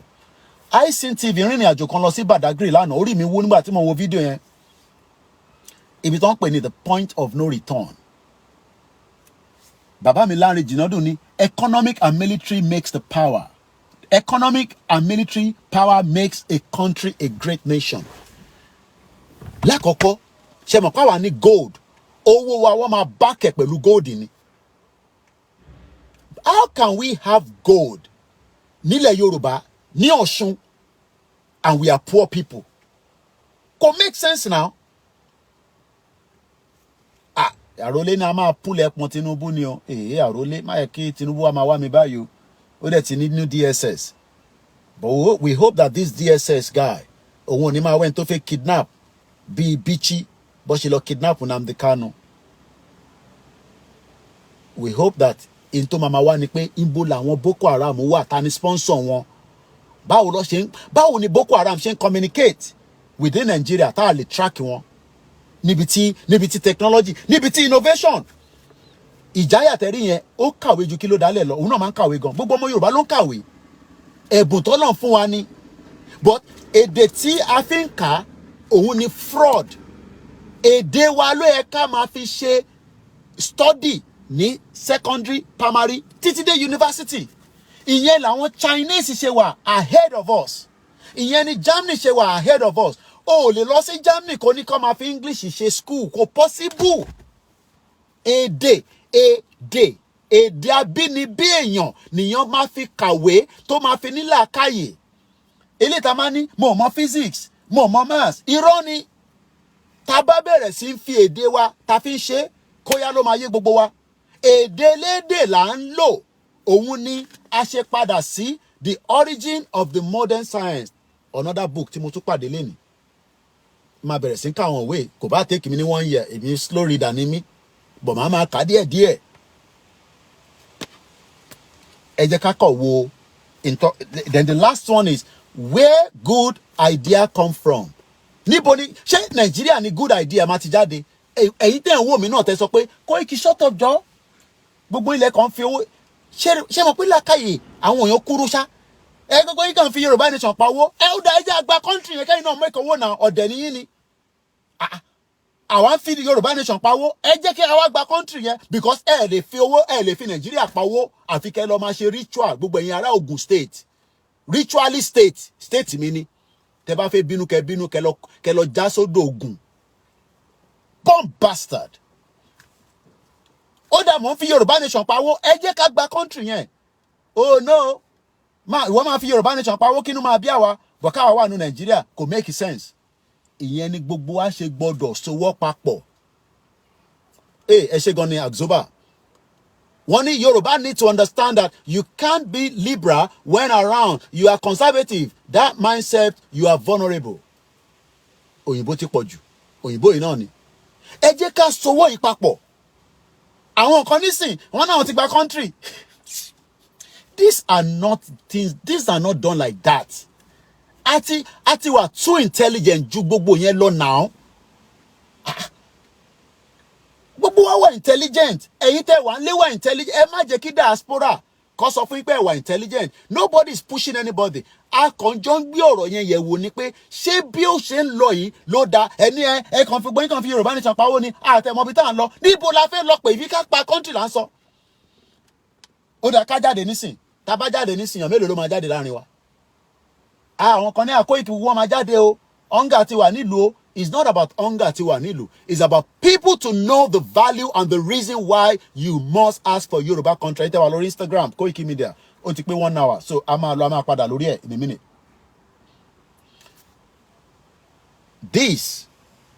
The origins of the modern science from antiquity to the scientific revolution. Ìwọ náà wá go yẹn. Ẹ jẹ́ ká kọ́ ka díẹ̀ nípa ẹ̀. But ẹ jẹ́ ká jẹ́ kí Instagram yẹn padà. Kó má bàa miss too much. Àkọ́kọ́ tẹ́ máa wò mí ní àbí. Ẹ like ẹ̀. Ẹ̀yin share.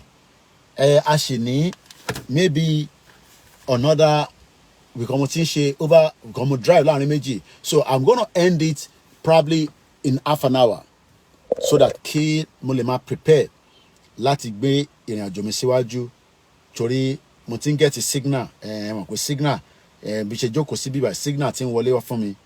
Imagine àwọn èèyàn celebrate pé BT kúrò ní DSS DG. That shows that people have been subjugated. People have been kept below par. And we cannot accept that anymore. Ìran Yorùbá, ìran dáadáa ni. Mo kí chief, owó ni kókó. Hey, owó ni kókó. Ó lówó lọ́wọ́. Ìyà máa jẹ kú ni. Ó wá lówó. Ẹ máa wá iyì. Torí pé wọ́n ẹni tó ń wọ́wọ́ lọ. Ó wá pàdé yìí lọ́nà. Àwa ń gbé yìí bọ̀. Àwọn kan wá ní ẹ̀yin kàn fi Yorùbá nation pawó ni. Ẹ kàn fi Yorùbá nation pawó ni. ó da ẹ̀yẹn stop ẹ̀ ká gba country kí gbogbo àkókò wa lọ pọ̀ owó yẹn together torí kò sẹ́ni kankan tó máa pọ̀ owó kankan nínú Nàìjíríà àwọn kan make owó genuine money but owó yẹn lè kúrò lọ́wọ́ yín like that látara kékeré kan àbí one problem so mo kí bàbá wa Chief Owó ní Kókó wọ́n ní Koiki, I pray the spirit of Awolowo and Akintola enter into our youth. We don't have strong Yoruba leaders. Gidi ọ̀rọ̀. Irú bàbá wa Fáṣekè àbí Fáṣọ̀rántì àti bàbá Adébánjí bàbá yẹn at 95. Ó yẹ kí irú àwọn kò sọ̀rọ̀ síta tó Tinubu ti kó gbogbo wọn láyà jẹ. Ẹ jẹ́ ká kọ̀ ka kíní kékeré díẹ̀ ká kọ̀ ka àwọn bíi kí ló máa ń pe inú ìwé tí wọ́n bá fi kàwé báyìí bíi intro. The origins of modern science. The origin of modern science is the first synthetic account of the history of science from the antiquity through scientific revolution in many decades, providing readers of all backgrounds and students of all disciplines, from the Pythagorean mathematics to the Newton Principia, through Islamic medicine, medieval architect, global commerce and magic. Ọmọdé ò débi tẹ́rù bà, ọmọdé ò mọ̀gùn, ó ń pè lẹ́fọ̀ọ́. Mo rí ọ́díò kan tó sẹ́ǹsì mi láàárọ̀ yìí. Ẹ má jẹ ewédú o, ẹ má jẹ ewédú o. Wọ́n náwọn kan nílùú kan pé ewédú jábọ́ nínú mọ́tò àwọn kan kó nǹkan kan bẹ́ẹ̀. Mo wá send voice àwọn ọmọ tó send audience sí mi. Mo ní gbogbo àwọn nǹkan tá a máa ń ná ní kí ló dé tá a fi lé àwọn olóṣèlú. Bọ̀ wọ́n náwọn ìlú kan wà nílẹ̀ Yorùbá tí Fúlàní ò yọ wọ́n lẹ́nu. Koiki, I have traded myself from Ogun State. I am now from Ekiti State. It is a shame to claim Ogun State these days. Ẹ má ṣe ìyẹn náà. Gbogbo tó ń ṣẹlẹ̀ lógùn State. Ẹ mọ̀ pé Ògùn, Ògùn. Ògùn. Mo kí grandma. Ẹ má fẹ́ àwọn ògùn yẹn ṣe ritual tí a fẹ́ wá owó nǹkan kan. Poverty ni. But ìkànnì gbogbo àwọn governors yẹn. Ṣé jẹ́ kí n sáré parí bíbà torí pé àwọn ọmọ Oòduà mo ní láti reach out sí wọn. Wọ́n ti ń communicate pẹ̀lú mi ní background. Richly illustrated throughout the scientific reasoning and practice are introduced in accessible and engaging ways with an emphasis on the complex relations between institutions, beliefs, political structures, and practice. Readers gain valuable new insight into the role played by science both in the history and in the world today. Tell kwa wala ni science. Gbogbo kini ya wala ni. Peter Pan. By the way, up at Belgrams, we are better Axoba up schools. Benny, awala Axoba. Lanre Lamina Muki. Of Gola is a professor of history and philosophy of science at the University of Sydney and has been teaching the history of science for over a quarter century. Kini Babakito yen teachwa? Is it not the same history? He has won numerous prizes and has published monographs, edited volumes, articles, especially about the early modern physics sciences, but also on the global knowledge 18th century. 18th century ni UK day 1861 ni wọ́n dé Lagos colony. Ni wọ́n dé Lagos. By 1903, Britain ti capture gbogbo Nigeria. 42 years no take one. So èyí tẹ́ máa ń sọ pé Yorùbá nation yìí ó jẹ́ kó wá sí ìmúṣẹ lẹ́ni. Britain 42 years from 1861 tí wọ́n dé Lagos state títí dé 1903 ni wọ́n fi capture gbogbo tó ń pè Nigeria, and 11 years after that wọ́n sọ Nigeria no kò tẹ̀ tí sí Nigeria nígbà yẹn. By 11 years after wọ́n sọ di Nigeria ní 1914. Mọ̀ tẹ́lẹ̀ ẹ ti mọ̀ nísìn.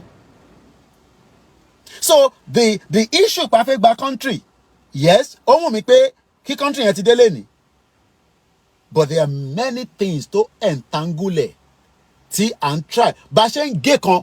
Okay, àti deal pẹ̀lú kan tán wọ́n tún fà mí yọ regional kí la túmọ̀ tó túnbọ̀ lọ́la. They just try to disturb the brains of the Yoruba people. Ó yẹ kí gbogbo wa máa sọ̀rọ̀ in one voice. A fẹ́ gba independent country. Ó dá a fẹ́ Yorùbá nation tẹ́ ń pè yẹn. A fẹ́ Odùduwà republic. Ó dá gbogbo yẹn à lọ yanjú ẹ̀. Ẹ jẹ́ àjọ pull out together. Àtàwọn olóṣèlú àti civil society. Ṣé mo pa wọn? Mo ń wo àwọn Nigerian Bar Association.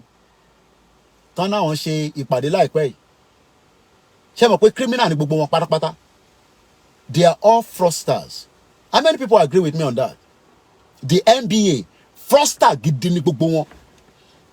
Tẹ́ mo kọ́ àwọn kankan ló yẹ kó máa jà pé Nàìjíríà ò ṣiṣẹ́. Àwọn èèyàn dáhùn mọ́ bí a ká end the program yìí. How many ní láti agree pẹ̀lú mi but mo kàn fẹ́ wo opinion yìí. The Nigerian Bar Association kí lẹ̀yin rò sí wọn? What do you think about them? Nigerian Bar Association kí lẹ̀yin rò?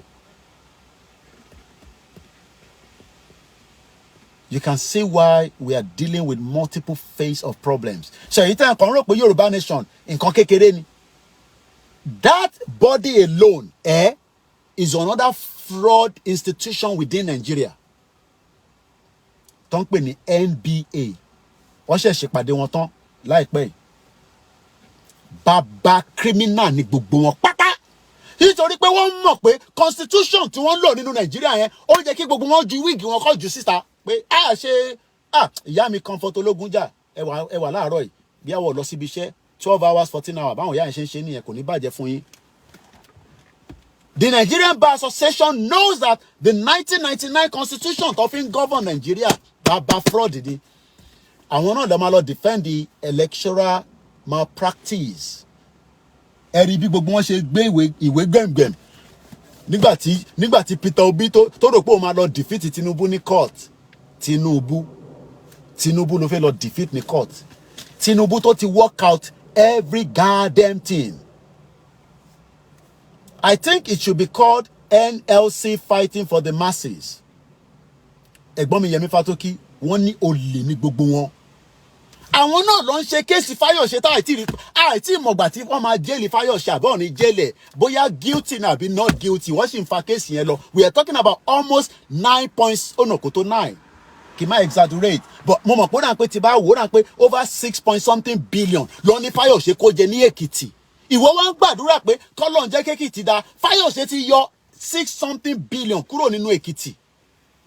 Pẹ̀lú àwọn owó míì tí ó gbà lọ́wọ́ nígbà tí Jonathan wà lórí oyè. Báwo lọmọ Yorùbá ṣe ń ronú báyìí? Ìwọ wá expect pé àwọn Nigerian Bar Association máa support wọ́n máa endorse Biafra àbí Yorùbá nation.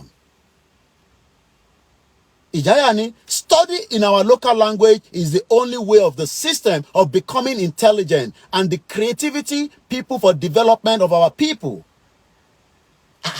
Bàbá la ṣe ń ronú báyìí now but lẹ̀dí mọ́ àwọn Nigerian Bar Association but Koiki àti àwa Yorùbá world media àti Ìgbòho àti bàbá Kítóyè lẹ́lẹ́dí mọ́. Abájọ tó ṣe ní ẹni tíyàn bá lè lẹ̀dí mọ́ láàmà lẹ̀dí mọ́ náà ni. Ṣe lọ comment sáwọn Nigerian Bar Association pé this constitution is a fraud. Ṣèbí gbogbo wọn náà lọ sọ. Àgbákòbá sọ pé this constitution only 23 years lòun ti fi ń bá Àpábíò sọ̀rọ̀ pé constitution Nigeria yìí constitution yóò ṣiṣẹ́. Ìyá mi Comfort Ológunjà ni there is no justice in the system in the zoo country. But èmi lẹ́ ń lẹ́dí mọ́. Èmi náà lẹ gbọ́dọ̀ lẹ́dí mọ́ àbí? Ẹ mọ̀ pàjọ́ ń ríra wa lójoojúmọ́ báyìí. Kúkú lọ́ọ̀yà mélòó ló mọ̀? Ṣé mọ̀ pé ẹni tí kò ṣẹ̀ ó wà lẹ́wọ̀n báyìí? Àwọn níbo ni Yàyà Bello wà? Ọmọ Nàìjíríà náà ẹ jẹ́ kí n máa lọ. Màá tún padà wá. Mo sì ní drive díẹ̀ láti ṣe. And it's 10 past 11. Mo gbọ́dọ̀ máa lọ nísìn. Torí time. Ẹ mọ̀ pé time ni a fi ń operate nílùú yìí. Àbí ẹ ṣe gan ni ìyá mi Felicia. Mo understand ẹ gbà mí ẹ̀yin èèyàn wa.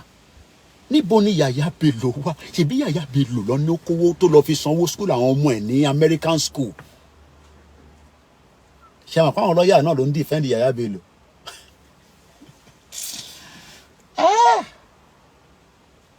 báwo la ṣe lè ṣàlàyé Yorùbá nation fáwọn èèyàn because ṣe làwọn èèyàn kàn rò pé Yorùbá nation nǹkan kékeré ni. The legal system Nigeria is not for us, kò ń ṣe fáwa rárá. It is for the masses alone. Ẹ̀yin ló ń fi ìyà jẹ. Ẹ̀yin ló ń fi ìyà jẹ ẹ̀yin mẹ̀kúnnù. Ṣé mo pé Fáyọ̀ṣe wà nínú air condition nísìnyí tó ń gbádùn tó ń lọ tó ń bọ̀. Wọ́n ya picture wedding, you know. And ibo ni Yàyà Bello wà? Kí lẹ sọ grandma? Ẹ dúpẹ́ lọ́wọ́ mi náà dúpẹ́ lọ́wọ́ gbogbo yín o. So a ti ka ìwé yìí bí àtẹ máa rí lò ibi tí mo ti rí ìwé yìí ayà yìí lẹ́nu library tọkọ fáwọn èèyàn pé o lè wọlé kó kọ mú ìwé kó máa mú ojú títì ọkọ library wá kọ́ mọ́ bí àwọn èèyàn pé ṣé nǹkan ìlú yìí gbọ́dọ̀ béèrè o wọ́n ní ẹ̀mọ̀ fáwọn òyìnbó àwọn ọ̀dẹ́ rí dúdú ládùúgbò wọn púpọ̀ ṣe ló ń wò mí pùkùpùkù ló ń ṣe cotton ló ń ṣe ìgbà àwọn tó wá kọ́ this book only now take it it's a library public library inú phone booth phone booth telephone booth red box yẹn fídíò yẹn wà mo ti record ẹ jẹ́ ndélé máa post ẹ but ẹ bá lọ sórí YouTube mi mo ti ṣe short one inú phone booth ni wọ́n sọ di library ládùúgbò kan ní Northamptonshire níbi tí mo ti ń drive bọ̀ about over 40 minutes ago ẹ jẹ́ ká jí náà kò sí nǹkan kan tó ṣe brain wa kò sí nǹkan kan tó ṣe wá intercon sọ ni pé gbogbo wa gbọ́dọ̀ unite kò ń ṣe pé eléyìí ṣe tiẹ̀ eléyìí náà ṣe tiẹ̀ ní débì kankan kú a máa débẹ̀ bọ̀ kò ní yá but n tó ń ṣe ni pé wọ́n fẹ́ infiltrate movement lọ infiltrate the Nigerian Bar Association ibẹ̀ la fẹ́ parí ètò sí. Mo kí ẹ Usman Wahab báńkì gbogbo àwọn ará Ògùn state ní Àgbárá níbi táwọn Chinese ti ń mú lẹ́sà ṣé mo pọ́ mọ́ mi kan tó ń bá mi ṣiṣẹ́ nígbà tí mo lọ́lé ní 2021 ni mo withdraw kúrò ní ọ̀dọ̀ àwọn China is doing very well today with the little resources tí mò ń fún mo dúpẹ́ fọlọ́run àwọn tó máa ń ṣe bí abisikíìtì àbí nǹkan kan lọ́wọ́ mo ti sọ story yẹn rí ọwọ́ yẹn jóná nígbà tó wá bá mi ní nígbà tí mo lọ́lé gbogbo wọn ti ń retí mi pé ó máa wá kò ní wá ẹlẹ́nu yọ bọ́rọ́ ni ẹ fi Koiki sílẹ̀ o kò ní wá o Ọlọ́run dẹ̀ bá mi ṣe bí ṣe jẹ́ ẹlẹ́nu yọ bọ́rọ́ yẹn mo wá bá yín ní Ìbàdàn mo dẹ̀ dúpẹ́ fún olóyè Ìgbòho tó gbà mí sínú ilé tí ẹ dẹ̀ sọ fún olóyè pé má jẹ́ kí Koiki sọnù ilé yìí di nǹkan míì ilé tá a ṣe pé ṣé mo train yín pé kẹ́ máa yìnbọn nínú ilé ṣe àkóbọn sínú ilé àkóbọn sínú ilé a kò sọ bẹ̀yẹn pé ká máa fi ṣe small ẹni bá fẹ́ fìlà ẹni bá dé onídòwó ẹ ti gbàgbé mo fún yín ní 2021 ó ti pẹ́ àbí èmi ní rẹ́kọ̀dù bí gbogbo diaspora wọ́n ti gbogbo owó Yorùbá nation wà lọ́wọ́ Koiki àdúpẹ́ fọlọ́run bó gbogbo wa náà lájọ gbádùn ẹ Ọlọ́run àwa pẹ̀lú wa signal tí ń bọ̀ ẹ jẹ́ ń béèrè tí arákùnrin tí ó ń bọ̀ yìí. èèyàn wa lóòótọ́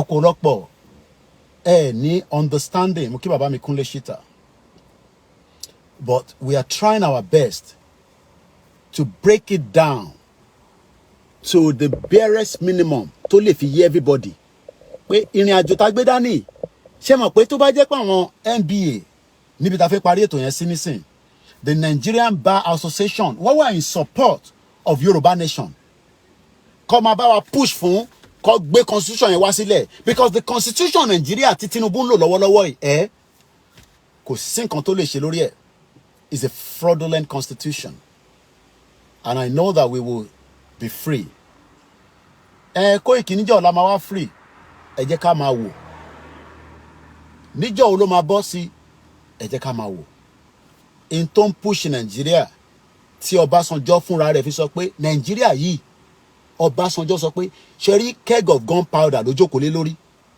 in tó fẹ́ lọ pop òun ní Nàìjíríà wọ́n máa push nǹkan kan ó lè má já wa ṣèbí àwọn shiat ló jáde tọkọ̀ gbà sí fúnra wọn àwọn protest ló jáde ǹjẹ́ mọ tó tún bọ̀ between now and then Tinubu kò sí nǹkan tá a fẹ́ sọ fún ẹ we warned you gbogbo tó bá lọ́hùn ire o mo kí gbogbo alẹ́ nǹkan sí ẹni tí ì bá dárúkọ bóyá a mísì kọ́mẹ́ǹtì yín àbí ààrí ẹ má fi ṣèbínú gbogbo wa ni mo kí our root mo kí gbogbo ẹ̀yin tí ẹ tẹ̀lé wa lórí ìrìn àjò if it's the first time ẹ subscribe kẹ́ share kẹ́ bá wa pín sí gbogbo platforms yín èmi ni àbúrò yín ẹ̀gbọ́n yín ọmọ yín olólùfẹ́ yín tí gbogbo yín mọ̀ sí Koikimedia kò ní sú gbogbo wa kò ní rẹwà àjọmọdélẹ̀ lérí yẹn náà ni gbogbo ọmọ Yorùbá ẹ bá mi máa sọ fáwọn tó bá fẹ́ travel ẹ ṣe verification dáadáa